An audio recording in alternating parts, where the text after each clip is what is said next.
Jadi begini ya, kalau saudara tidak suka dengan 2-3 orang, jangan merusak seluruh bangsa. Kalau tidak suka sama Prabowo, silakan 2029 bertarung. Ada forum, Mas Umam. Siap. Gak mungkin kan ini tudingannya ke Demokrat. Enggak dong. Ya pasti suka semua. Di sini kan nggak mungkin ya kan. We are very good boy. Iya dong, nggak mungkin. Udah dapat Menko, dapat Menteri ya kan, mendukung ya kan.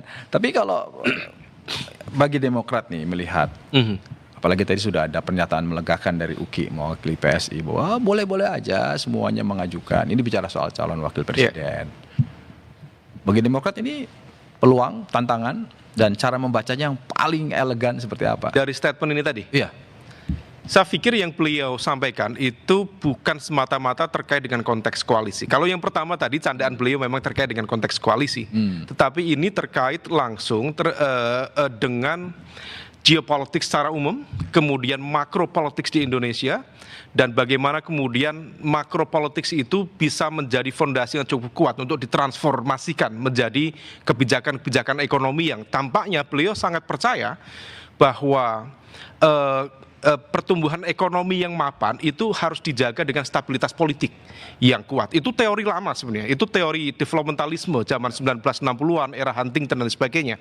Tetapi dalam konteks situasi yang memang penuh dengan ketidakpastian, apa yang disampaikan oleh Pak Prabowo itu menjadi cukup relevan dan legitimate kembali. Nah, maka tentu ini menjadi sebuah peluang bagi siapapun untuk kemudian mengisi ruang ini supaya kemudian stabilitas politik itu bisa terjaga dengan baik. Nah, adapun kemudian narasi kebebasan, civil society juga tentu berharap ada civic liberties ya, tentu harus dijaga juga karena bagaimanapun juga sebuah tata kelola pemerintahan yang baik atau good governance itu harus dilandasi dengan akuntabilitas, dengan transparansi, dengan kebebasan berekspresi. Tetapi tentu harus yang bertanggung jawab. Maka yang disampaikan oleh Pak Presiden, demo nggak apa-apa, beliau juga sangat terbuka dengan kritik, dengan saran, masukan. Tetapi jangan kemudian menciptakan eskalasi yang tidak perlu. Karena belajar dari apa yang terjadi di Agustus kemarin, kemudian beberapa saat yang sebelumnya, tampaknya memang ada kesengajaan bahwa satu kerumunan kemudian di sore hari menjelang maghrib atau pasca maghrib tercipta eskalasi keamanan. Saya pikir itu sesuatu yang tidak produktif. Apapun background politik kita, apapun kepentingan politik kita, kalau kita bicara tentang konteks Indonesia, saya pikir apa yang disampaikan oleh Pak Prabowo relevan. Demonstrasi boleh, kritik boleh, tetapi sudah jangan dipastikan itu eskalasi bukan yang tidak datang perlu. ke Partai Demokrat kan? Tentu dong. Oh tentu. Karena Partai Demokrat justru yang ada gitu. Bung Uki, Siap. Ini PSI ini kan selalu bilang ya wajar lah karena figur sentralnya adalah Pak Jokowi, ya kan, kemudian Mas Gibrannya ada di wakil presiden, tapi selalu bilang kami ini mendukung total Prabowo Subianto, tapi kami punya aspirasi kalau bisa wakilnya adalah Mas Gibran. Ya. Tadi tantangan sudah pasti nggak mungkin, tapi apakah PSI masih punya keyakinan? Berapa persen sih keyakinannya masih bisa nggak nih jalan dengan? Kenapa? Karena begini, bagaimanapun sekarang waktu itu 2024 magnet kekuatan kekuasaannya ada di Pak Jokowi. Ya. Tapi hari ini kan ada di Pak Prabowo. Ya. Ada kalkulasi politik yang dihitung oleh PSI soalnya. Iya, sebenarnya itu masih terlalu panjang ya. Bahwa kami memiliki initial aspiration itu tentu saja wajar dan boleh. Bahwa kami kemudian mengekspresikan aspirasi dini tadi, tentu saja juga wajar dan boleh. Dan kalau kami boleh, tentu saja partai-partai lain juga boleh saja.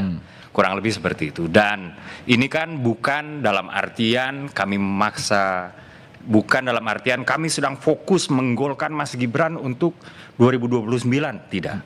Sekarang ini fokus PSI 2. Yang pertama adalah fokus untuk menyukseskan pemerintahan Prabowo Gibran, ya, sampai dengan 2029.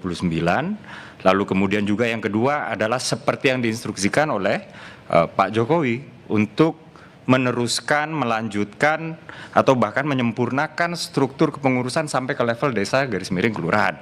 Kurang lebih seperti itu. Itulah 2 fokus kami. Ya, jadi bahwa kemudian ada aspirasi, bahwa kemudian ada usulan, bahwa kemudian ada keinginan untuk mendua periodekan Prabowo Gibran, ya Bung Ugi, saya sekaligus itu konfirmasi. belum terlalu Saya sedetail sekaligus itu konfirmasi. amatan kita. Dulu itu kan waktu 2024 ketika ya saya bilang magnet kekuatan itu ada di Pak Jokowi sehingga Ya. Gibran itu dominan gitu kan, dan semua Ya. partai hampir tidak punya peluang untuk menyebut nama lain gitu. Ya. Sebenarnya ada kesepakatan gak sih bahwa dengan pencalonan ini partai koalisi bahwa nanti 2029, apalagi Pak Jokowi kan beberapa kali menyebut ya 2 periode. Ya, 2 ya. periode. Artinya 2 periode itu otomatis dong dengan Wakil Presiden Gibran. Ya tentu saja. Iya kan? Tentu saja. Nah. Tapi berbicara soal kesepakatan, ini kan bukan kesepakatan antara 2-3 orang. Oke. Ini adalah soal koalisi. Ini adalah soal kecocokan. Yang dimaksud cocok itu kan bukan hanya Pak Prabowo dengan calon wakilnya. Oke. Tapi juga dengan kawan-kawan di koalisi dan lain-lain. Bahkan kemudian sempat beredar ya isu usulan beberapa saat yang lalu itu soal koalisi permanen, misalnya seperti itu ya, untuk memantapkan, untuk mengkristalkan lagi koalisi, walaupun kemudian Batal lagi. ya Ya, jadi belum isu mulai. aja lah kayak gitu ya kurang lebih. Nah, bahwa kemudian Pak Prabowo sudah mengetahui ya aspirasi Pak Jokowi, aspirasi PSI adalah Prabowo Gibran 2 periode, tentu sudah mengetahui. Biarkan saja itu dia di. Ya, tapi bahwa itu sudah menjadi kesepakatan ya tentu masih jauh. Oke. Karena bukan itu fokus dan prioritas Pak Prabowo saat ini. Mas Yoga, sepanjang yang saya tahu, sebetulnya PAN itu kan tidak ada ikatan emosional dengan Pak Jokowi karena nggak pernah mendukung kan. Selalu sejarahnya itu kan dengan dalam konteks pilpres pemilu ya, selalu dengan Pak Prabowo hampir 15 tahun. Menang kalah pokoknya ada terus gitu. Nah, dalam konteks seperti ini bagi PAN itu melihat bahwa cerita masa lalu soal Gibran dengan figur sentral Pak Jokowi itu masih jadi pertimbangan, atau dengan munculnya pernyataan Mas Edi kemarin, udah nggak ada, udah giliran kita nih yang paling dekat dengan Pak Prabowo untuk masuk. Posisi PAN sekarang ini fokus dalam 2 hal. Seperti yang diinstruksikan oleh Ketua Umum Bang Zulkifli Hasan. Yang pertama, fokus untuk bekerja membantu kinerja pemerintahan Pak Prabowo di Kabinet Merah Putih.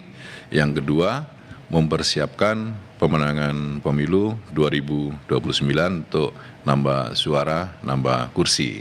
Kalau kemudian pasangan cawapresnya siapa, kami serahkan sepenuhnya kepada Pak Presiden Prabowo, karena dipastikan akan terjadi proses koalisi yang itu adalah hasil dari kesepakatan kolektif kolegial dari koalisi yang akan ditentukan secara bersama-sama bersama dengan Pak Presiden Prabowo siapa yang akan ditunjuk nantinya. Tapi itu kan masih lama, karena masih lama dan situasi sosial politik juga dinamis, maka itu tidak menjadi bagian yang prioritas bagi Partai Amanat Nasional gitu. Jadi kalau kemudian ada letupan-letupan seperti yang kemarin itu ya sesuatu yang Dan dikeluarkan. wajar saja, Wajar saja. biasa saja gitu, dan itu adalah bagian dari aspirasi kader dan tentunya juga kami sepakat di internal Partai Amanat Nasional untuk terus fokus bekerja